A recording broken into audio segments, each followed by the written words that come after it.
it's Yesenia. Welcome back to my channel. So today's reading vlog is going to be a reread of the Hunger Games Trilogy. So as I'm hoping many of you know, if you don't know, on May 19th, The Ballad of Songbirds and Snakes by Suzanne Collins is going to be coming out. This is the fourth book in the Hunger Games installment. However, this is a prequel, so this book is about President Snow, and it's from his perspective, and he is a mentor for the District 12 tribute in the 10th annual Hunger Games. So this Hunger Games takes place 64 years before the first book in the Hunger Games trilogy. And I have decided to reread the whole Hunger Games trilogy to prepare for this book release, even though it is a prequel.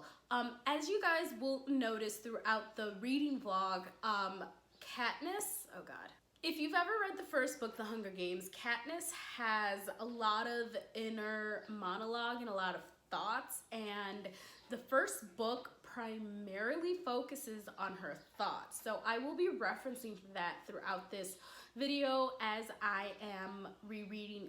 So I'm gonna give you guys some statistics. The very first time that I read the Hunger Games trilogy was actually right after the first movie came out.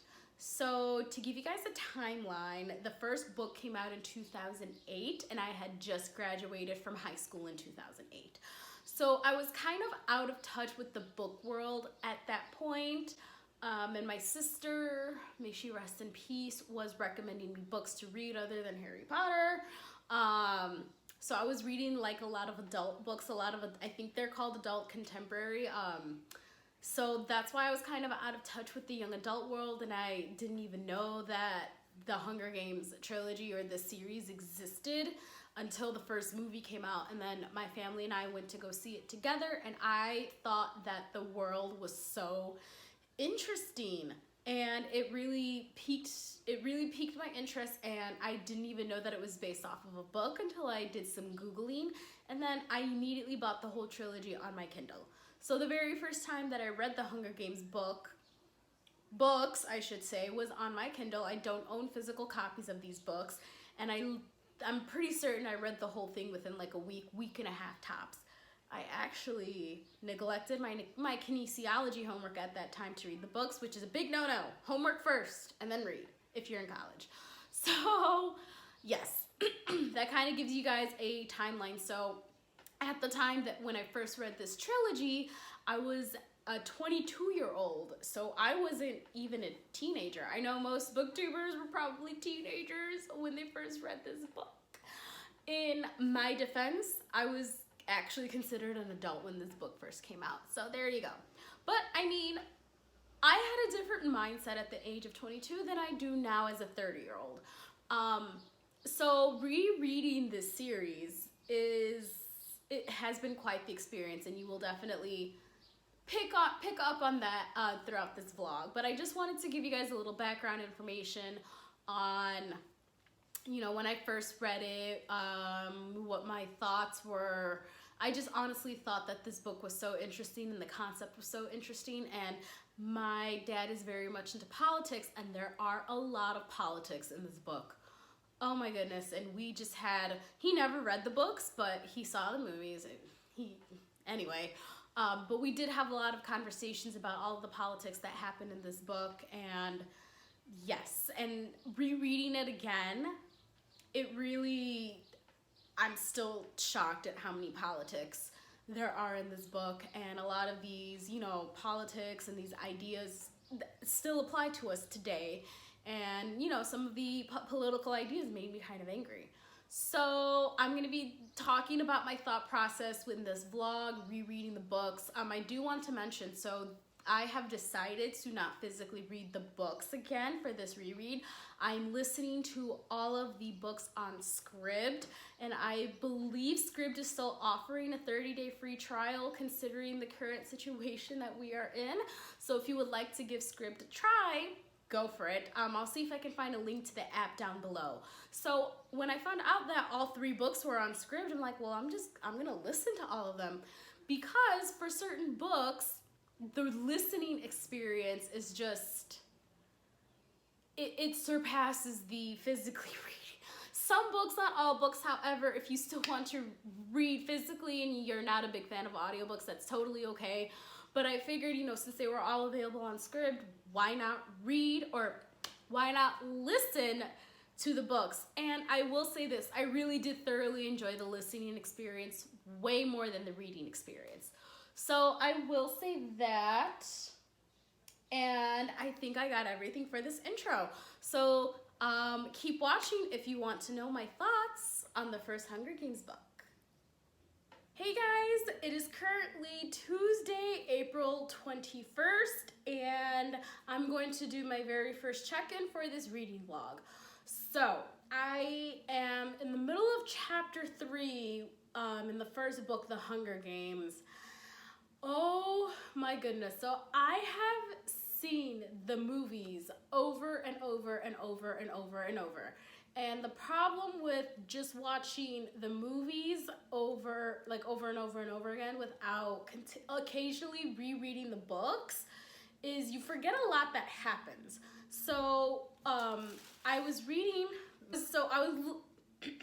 listening to the first few chapters of this book. I went for a walk today because I was sitting in my apartment all day and I just wanted to get out, get some vitamin D and get some fresh air. So I decided I didn't want to run because I ran yesterday. So I decided to go for a walk, and it was a long walk, so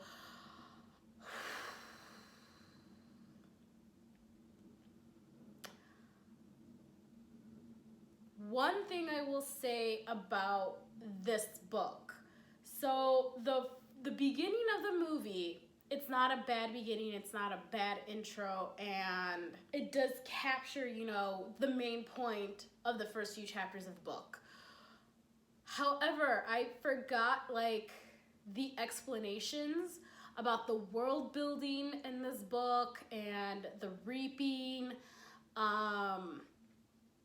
and the first part of this book, like this, I think it was the first chapter. The first chapter explained a lot of politics about this book, and I completely forgot about it.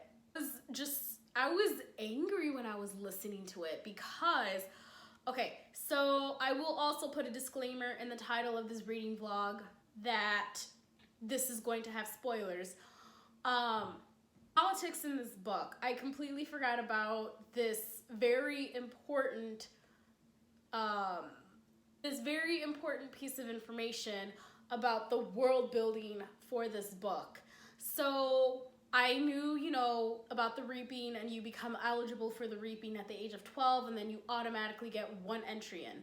And then every year that, you know, that you are eligible for the reaping, your name gets put in again,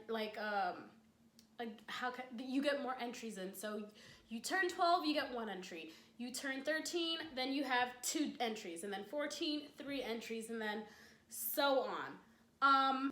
I completely forgot about this important aspect of this world is so the lower districts who are poorer, who have less money, who are practically always starving, are eligible to get, what do they call it in the book? I think it was called Tessary. And they are eligible to get Tessary, so it's essentially extra bread and oil for the family. And every Tessary that they get, that is another entry for them in the reaping. So in the very first chapter, I think it was the first chapter, it was either the first or second chapter, Katniss was explaining how she had taken out Tessary the day she turned 12 for her family, and then she had to take out one for her, one for her sister, and one for her mother, because that ration was only enough for one person. And in this Hunger Games, and that she's describing in the book, her name was in there 20 times. And this made Gail extremely angry because there are some families who don't need the tesserae, and therefore the odds really are in their favor because their names are really only, they don't have extra entries in there compared to some of the kids in the lower districts. So that was one political aspect of this book that I completely forgot about, and listening to it while I was on my walk today made me really angry. And it kind of reminded me of the political aspects that we have here today in America. I'm not going to get into that, but it's just the similarities, you know what I mean? And yeah, so those are my thoughts so far in the first book, and I'm actually glad that I'm rereading this book before the Ballad of Songbirds and Snakes come out, because I want to see the evolution of the Hunger Games from the 10th year to the till now, which is the 74th year. So who knows, maybe the tesserae wasn't always in place and the Capitol just thought of it, but you know, maybe they just thought of it to put people in their place. We're just gonna leave it at that. So there are my thoughts on the first few chapters of the book, and wow, I'm just in a state of shock. I am enjoying it so far, so I'm gonna keep listening to it, and I will give you guys another update when I have gotten further into the first book, so that way this doesn't end up being an extremely long vlog. So I'll check back in with you guys later. Hey guys, so click two. Today is Thursday, April 23rd. Even though we started e-learning this week, I still don't know what day of the week it is. I will probably end up working on Saturday, even though I don't have to. Hopefully that won't happen. So today I am going to clean my apartment, or get as much clean as I possibly can, because this place is a mess. Like, it's embarrassing how messy this place is. It's my fault. I have been super lazy over the last few weeks, so I am getting some cleaning done today. And then I have to go back at 1 o'clock online because I have office hours from 1 to 3. So I'm gonna try to get as much done as I possibly can within the next hour and 40 minutes. So while I am cleaning, I am actually going to be listening to my audiobook. So I'm rereading The Hunger Games, the first one, and I'm already on chapter 7. So I'm really hoping to get a good chunk of it done, and I will show you guys small clips of me cleaning around my house. I'm not gonna show everything because this really is embarrassing. So, yeah, I'm just gonna probably speed up the next part, but I do wanna get some clips of me like actually listening to the book and then actually reading. So, I'm just gonna go ahead and I'm gonna get started.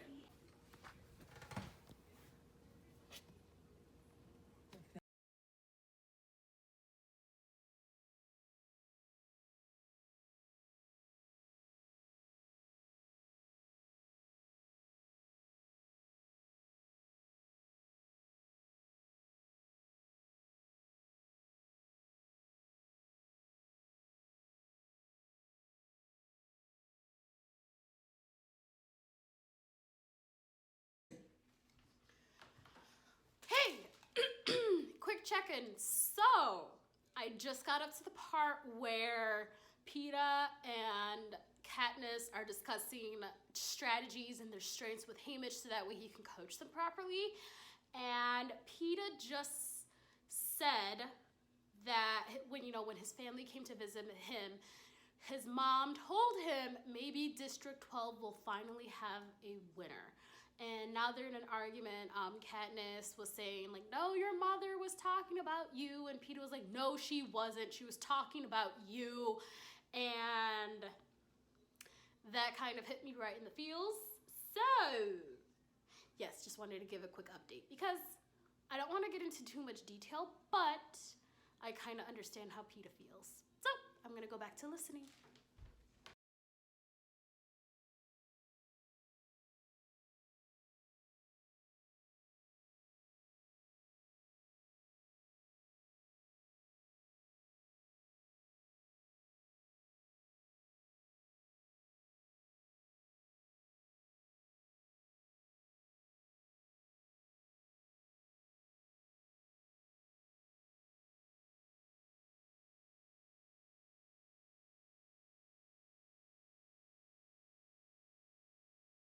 Hey guys, so if I look like a hot mess, it's because I am. I just took off my makeup, I'm done with the workday for today, and I want to go out for a run today, and I'm really hoping that today's run will tire me out so I can sleep through the whole night, because it's been a real struggle. It's been a real struggle. And I ran out of water.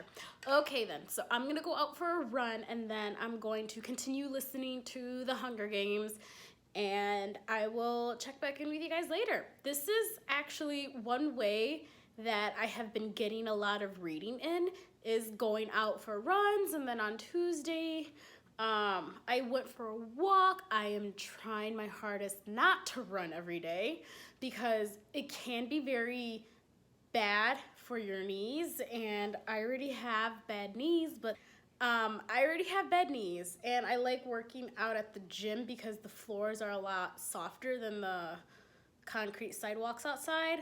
However, Governor Pritzker just extended the lockdown in the state of Illinois until May 30th. But yes, the stay-at-home lockdown order has been extended until May 30th. So the gym isn't gonna open up. It's gonna stay closed until May 30th, because he's still trying to avoid large gatherings of, people. And then he is also stating that starting May 1st, he is going to require people to wear masks. If they're like grocery shopping, or if they're in a place where where like you can't social distance up to 6 feet apart. So essentially, the only place that I really go where I can't stay 6 feet apart from somebody is when I go grocery shopping. So I'm gonna have to go find a mask, because all I have are scarves, and I don't want to wear a scarf when I'm out grocery shopping, because those things get hot. So yeah, I'm gonna go for my run, and I'll check back in with you guys later. Hey guys, please excuse the hot mess look once again. Today is Sunday, April 26th. I did an update on Friday, and I didn't do one yesterday because yesterday I was so exhausted from my first week of teaching online. Yes, even though I'm working from home, I'm still extremely tired. So yesterday, I literally did nothing yesterday. I did finish a physical book yesterday, but I didn't listen to Mockingjay. So yeah, I wanted to go out for a run yesterday to continue, listening to Mockingjay, but it was raining yesterday, and then I could have sworn that there were protesters out on my street, because I heard people yelling. I couldn't hear what they were yelling, but then after about 5 minutes of them yelling, I heard the cops come by, and then it stopped. I'm just gonna leave it at that. So yeah, I didn't listen to my audiobook yesterday just because, like I said, I just stayed in the house. I didn't really do anything, and I just wanted to rest. I did want to go running yesterday, but it was pouring rain outside, and I didn't want to put myself through that. I do have the whole trilogy on my ebook. Hold on. On my ebook. What is that? I do have the whole trilogy on my Kindle. I just didn't want to, my Kindle is still alive. I just didn't want to pick up my Kindle and actually read it yesterday, just because I think I left off in the middle of a chapter at the start of a chapter, and I don't like going back and forth. If I was listening to Mockingjay on Audible, I probably could go back and forth, because the two are, this is an Amazon Kindle and the two are connected, but I'm listening to Mockingjay on Scribd. So that's where this update is coming from. So I just wanted to give some thoughts, because I haven't given an thoughts update yet in this reading vlog. So yes, my thoughts so far on Mockingjay, The Hunger Games. I'm reading the first book right now, The Hunger Games, and this is my second reread. Wow. So I remember I said in the intro that this book has a lot of politics in it, and I really did forget how many political aspects there are in this book. I have seen the movies so many times, countless times.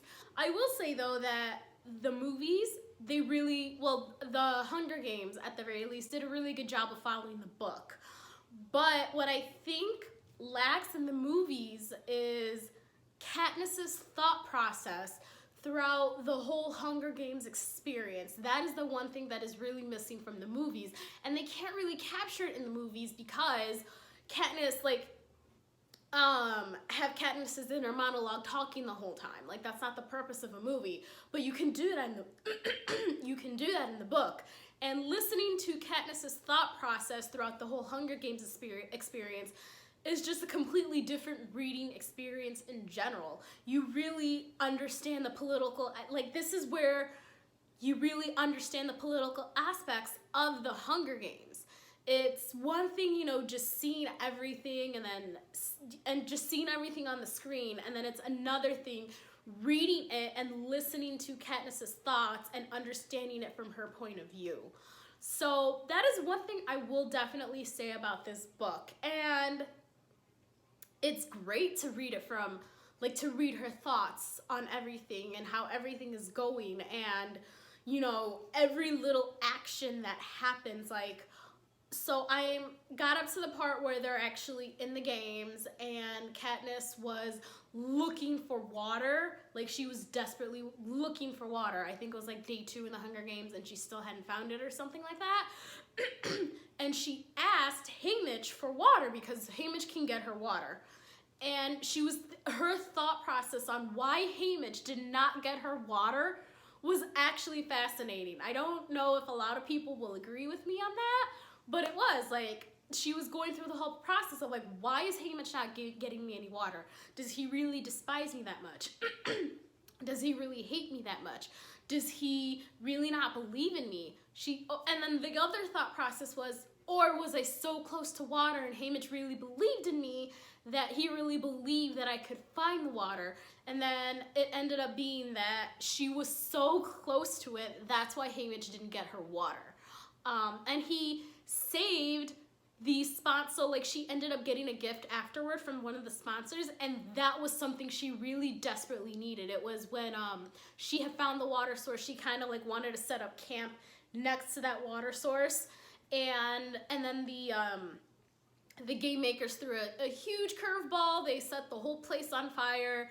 And her thought process behind why they set the whole place on fire was fascinating as well, because it could be numerous things, but the main thing was, you know, nobody had died in a few days and things were getting boring, so they had to spice it up a little bit, and that's how they spiced things up. And then Katniss ended up getting burned in the process, and some of the burns on her hands, which they didn't show in the movie, were kind of superficial.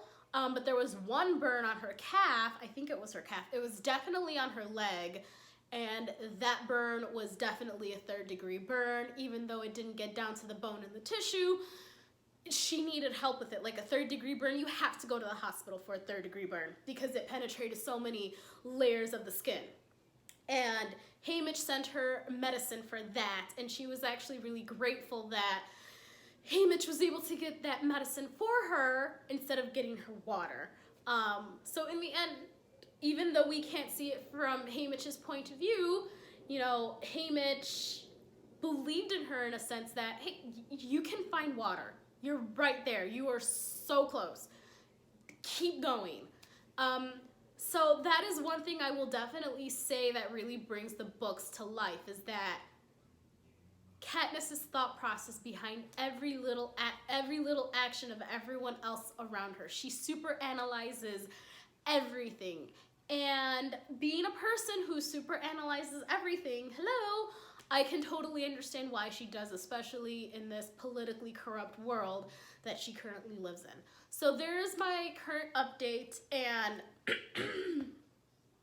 this was another reason why I didn't want to listen to the book yesterday. I had, on Friday, when I stopped, got up to the point where her and Rue became allies, and then they made the decision to blow up the cornucopia.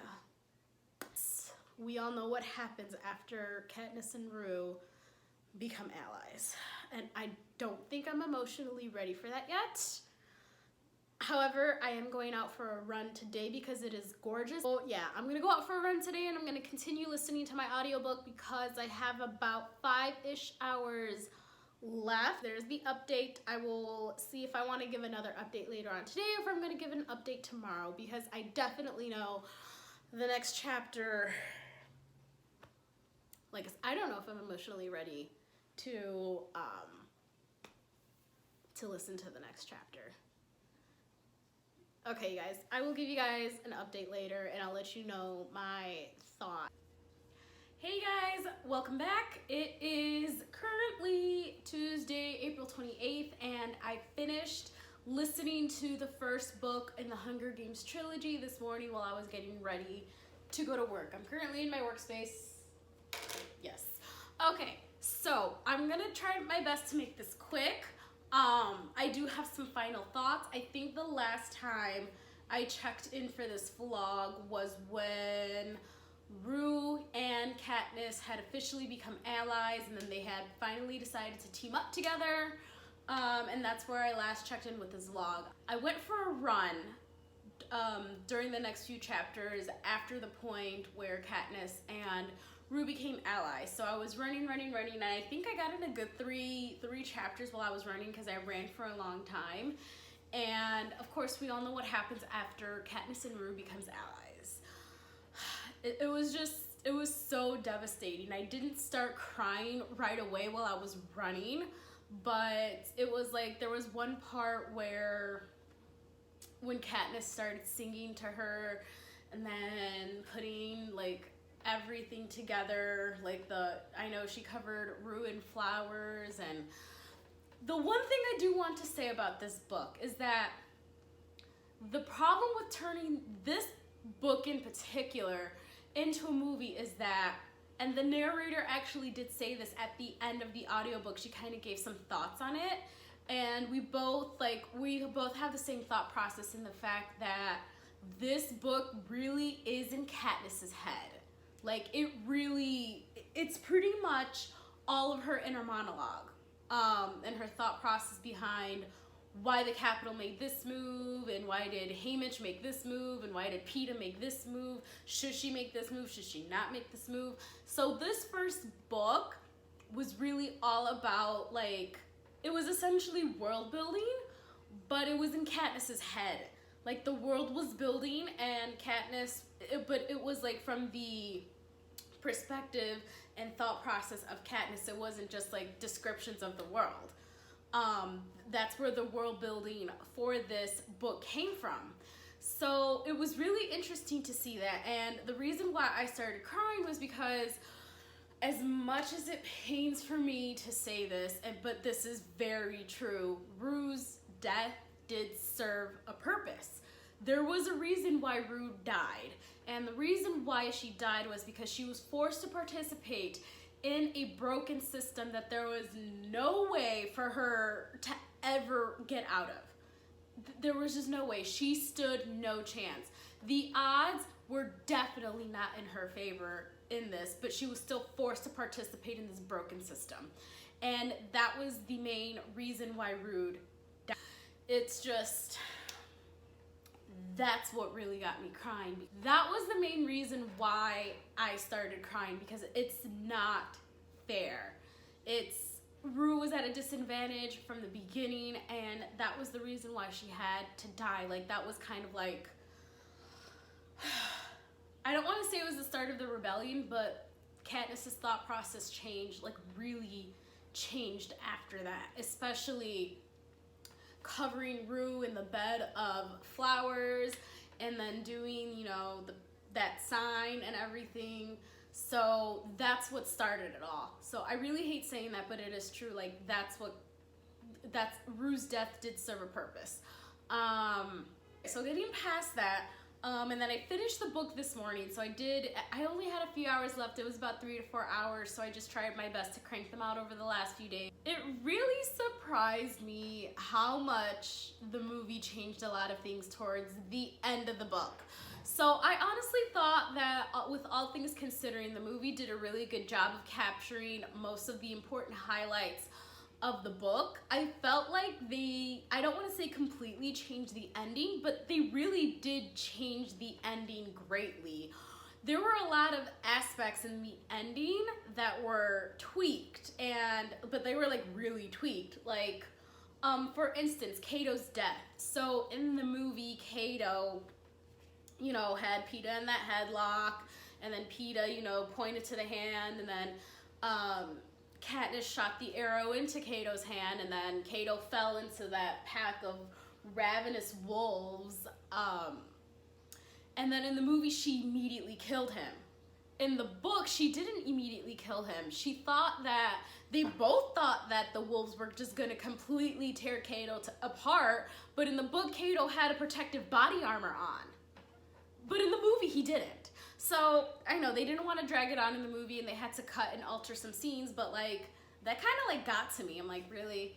And this was a big thing that they changed in the end, and it kind of annoyed me. So Peeta ended up getting hurt again at the end of the book, and his injury was so great that they had to amputate his leg.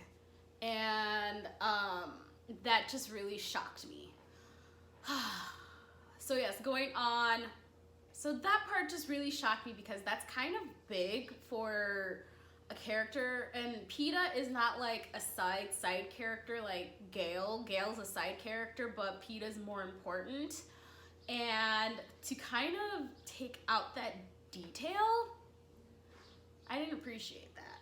So anyway, my final thoughts on the Hunger Games. I'm gonna give it a 5 out of 5 stars because, of course, it's the Hunger Games, and I really enjoyed the writing style and how the world was building through Katniss's inner monologue, like through her thought process. I honestly thought that was such a great tool. I can't think of another word. That was such a great tool to incorporate world building because she kept referencing, she just kept referencing, this is a rule in the Hunger Games because this happened before, it didn't work out, so now it has to be a rule now. Really interesting to see the world build that way, and her making references to past Hunger Games to the Hunger Games that she currently is in now. Another thing that I want to mention is, I think one of the reasons why I like Katniss so much is because I can totally relate to her.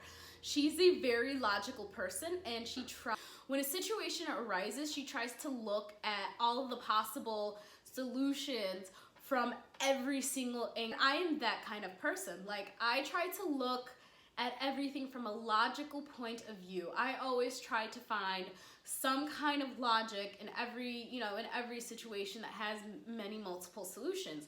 And Katniss and I are alike in a way.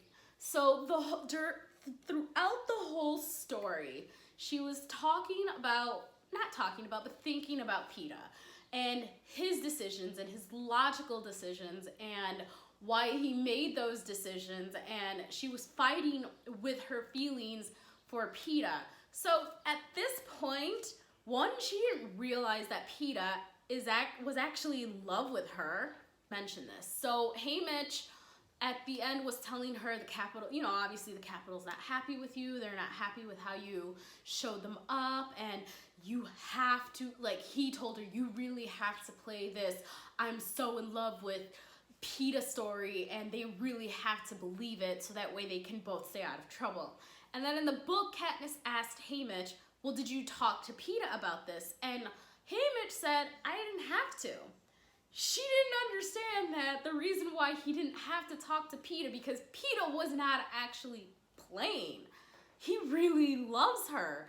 And with Katniss being such a logical person and such a very untrusting person, and she still wasn't sure yet if, she could trust Peeta, which was why she was fighting with all of these emotions throughout the book. And then it killed me at the end of the book when she told Peeta, hey, listen, Haymitch told me that the Capitol is not happy with the thing with the berries at the end of the Hunger Games, and we need to keep up this ruse. And he was like, what are you talking about? What ruse? And then that's when he finally realized that Katniss didn't love him back, and it killed him. It really, really killed him. And my heart broke for Peeta. Oh my gosh. So yes, I'm actually glad that I'm rereading these books because so there is my wrap up for the first Hunger Games book. I am really hoping that it doesn't rain today.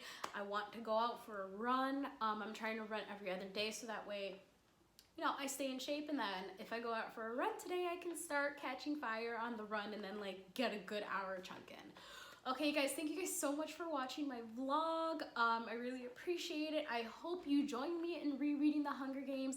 What are your thoughts on the Hunger Games books, the movies, comparison, the new book? Because that is honestly the main reason why I'm rereading the Hunger Games. I'm preparing for the Ballad of Songbirds and Snakes. That was another, at the end of the book, when President Snow officially crowned Katniss and Peeta, you know, the victors of the Hunger Games. You know, he put Peeta's crown and whatever, and then he put Katniss's crown on her head, and she was telling, like, she was thinking in her mind the way that President Snow was looking at her was like, and she made a reference to a snake. I'm sorry, I can't remember the exact words right now, but she made a reference of snake to a prey or something. And I just thought, oh, I see where Suzanne Collins got the title for this book. Maybe she was planning it all along, and she just decided to finally release it now, you know, like 10 years later. I'm just saying. That's just my reference that I observed. Alright guys, thank you guys so much for watching my vlog. Please stick around for rereading of Catching Fire, and I'll talk to you guys later. Bye!